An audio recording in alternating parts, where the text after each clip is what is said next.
Halo semuanya, kami dari kelompok 12 yang beranggotakan Kurnia Maulita dengan NPM 18 14 15 10 36 dan Rahel Monika Pangabean dengan NPM 18 14 15 10 56 akan mempresentasikan dari mata kuliah Sistem Informasi dan Geografi.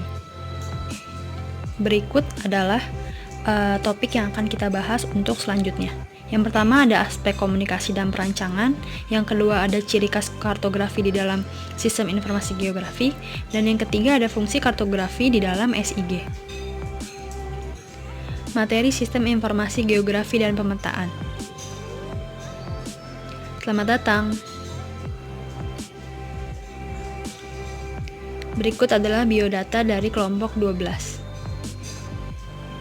Kami adalah mahasiswa jurusan Kehutanan Fakultas Pertanian Universitas Lampung. Topik yang pertama adalah aspek komunikasi dan perancangan. Banyak aktivitas manusia yang berhubungan dengan sistem informasi, entah kita sadari ataupun tidak kita sadari. Sistem informasi telah banyak membantu manusia. Perlu kita ketahui bahwa sistem informasi tidak harus selalu berbentuk kompleks. Sebuah sistem informasi yang bersifat sederhana itu cukup untuk membuat kita mengerti apa itu informasi. Sistem tersebut hanya digunakan untuk mencatat transaksi, penjualan, dan melibatkan satu orang saja melalui sebuah komputer, pemakai pemasukan, data penjualan, dan saat setelah toko ditutup, laporan harian penjualan akan dicetak. Selanjutnya, laporan tersebut digunakan untuk melakukan analisis tentang barang-barang yang laku yang berguna untuk mengambil keputusan dalam pembelian barang.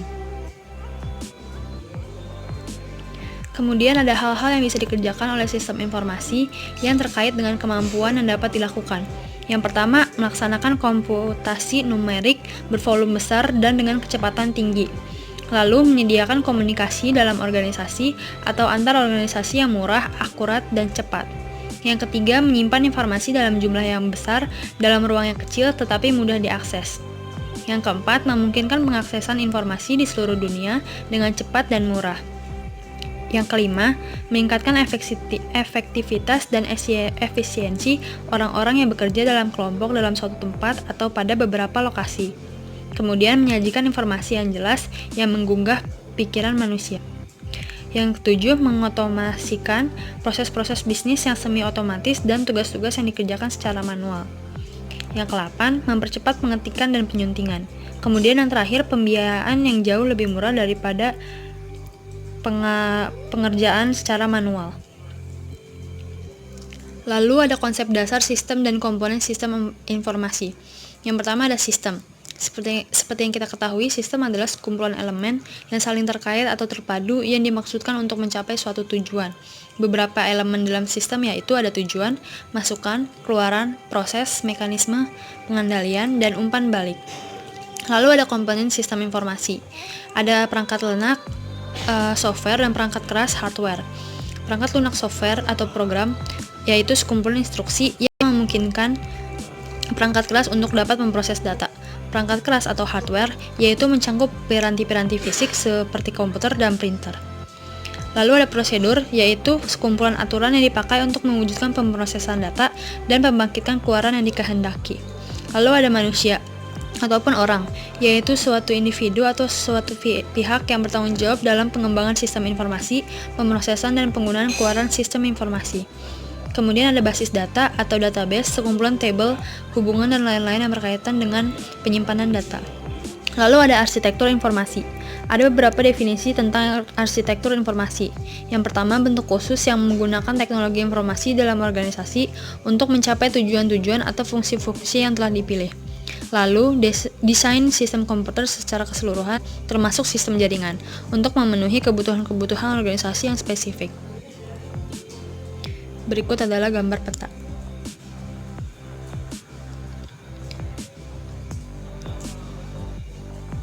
Berikut adalah sistem informasi dan teknologi informasi.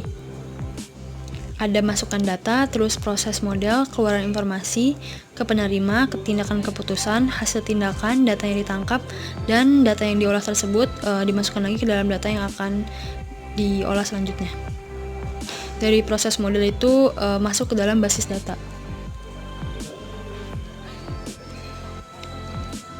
Peranan teknologi informasi. Peranan teknologi informasi pada aktivitas manusia pada saat ini memang begitu besar. Teknologi informasi telah menjadi fasilitator utama bagi kegiatan-kegiatan bisnis, memberikan nilai besar terhadap perubahan-perubahan yang mendasar pada struktur, operasi, dan manajemen organisasi. Berkat teknologi ini, berbagai kemudahan dapat dirasakan oleh manusia. Pengambilan uang melalui ATM, anjungan tunai mandiri, transaksi melalui internet yang dikenal dengan e-commerce atau perdagangan elektronik, transfer uang melalui e-banking yang dapat dilakukan di rumah merupakan sejumlah contoh hasil penerapan teknologi informasi. Yang secara garis besarnya dapat dikatakan bahwa teknologi informasi menggantikan peran manusia.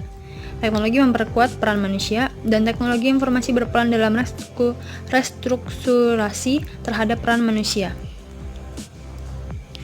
Kecenderungan teknologi informasi terhadap sistem informasi. Menurut Altair, 1992, ada banyak sisi yang mengalami perkembangan dengan cepat, tetapi ada juga yang masih tertinggal.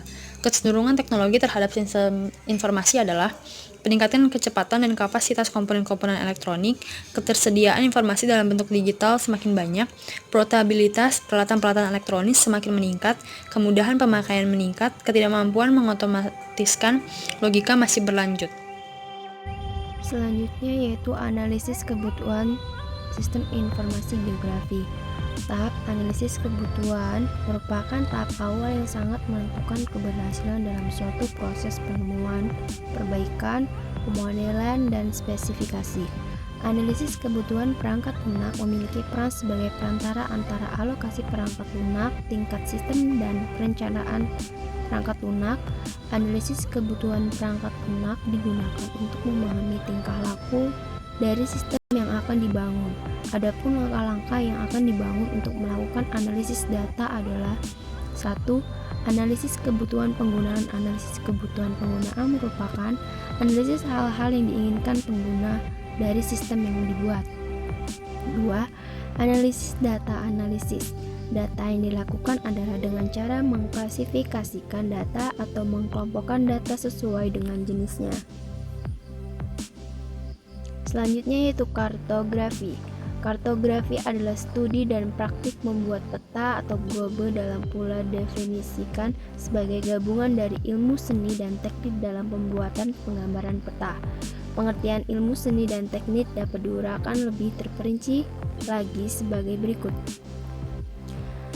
Ilmu penentu ukur kertas atau A0, A1, A3, dan sebagainya. Simbol yang digunakan ukuran pena atau pensil atau rapido yang digunakan, dan jenis kertas yang digunakan kertas kalkir, drafting, film, dan lain-lain.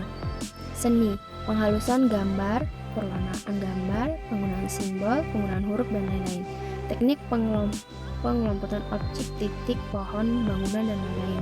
Interpolasi kontur bila menggunakan cara manual, pembuatan grid sistem koordinat, legenda, dan lain-lain. Tujuan dari kartografi. Tujuan kartografi adalah mengumpulkan dan menganalisis data dari hasil ukuran dari berbagai pola atau unsur permukaan bumi dan menyatakan secara grafis dengan skala yang demikian rupa sehingga unsur-unsur tersebut dapat terlihat dengan jelas, mudah dimengerti, dan dipahami. Ciri khas kartografi dalam sistem informasi geografi yaitu poligon, layout, dan simbologi. Dalam sistem informasi geografi, pembuatan peta menggunakan kartografi dan diberi simbol-simbol. Contoh dari kartografi adalah peta, yang merupakan alat penting dalam melakukan analisa-analisa yang bersifat keruangan ataupun sebagai alat komunikasi dalam penyampaian ide-ide yang ada hubungannya dengan ruang dan waktu. Ada 4 hal yang paling dikerjakan dalam kartografis, yaitu seleksi, klasifikasi, simplikasi, dan simbolisasi. Seleksi, klasifikasi, simplikasi merupakan unsur-unsur generalisasi yang penting. Unsur tersebut sangat erat dalam pembuatan peta.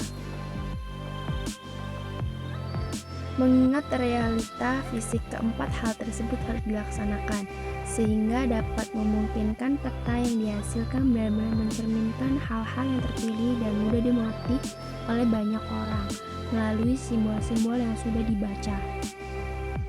Ciri lain dari kartografis yaitu menggunakan perangkat keras dan lunak.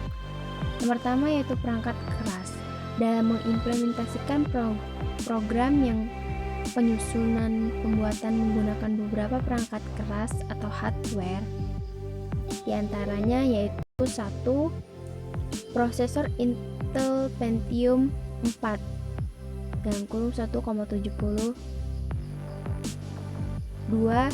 CD RAM 512 MB, hard disk 40 GB, FGA card 80 Mobility Radeon 1200 atau 128 MB. Monitor Samsung Magic KeyMaster CDP 15B1 15 inch display dan mouse dan keyboard standar. Yang kedua yaitu perangkat lunak. Perangkat lunak software yang digunakan dalam menyelesaikan permasalahan ini diantaranya 1. Sistem operasi Microsoft Windows XP Professional SP2, 2. Borland Delphi 6.0 Enterprise. Fungsi kartografi dalam sistem informasi geografi sistem informasi geografi merupakan sistem yang berakar pada kartografi yang berperan untuk menyajikan, menampilkan, mengedit, menganalisis, dan mencetak data keruangan yang hasilnya berupa peta, grafik, dan data keruangan. Fungsi dari kartografi itu dapat mempermudah pembuatan peta dan mempermudah dalam pembacaan peta, serta jelas.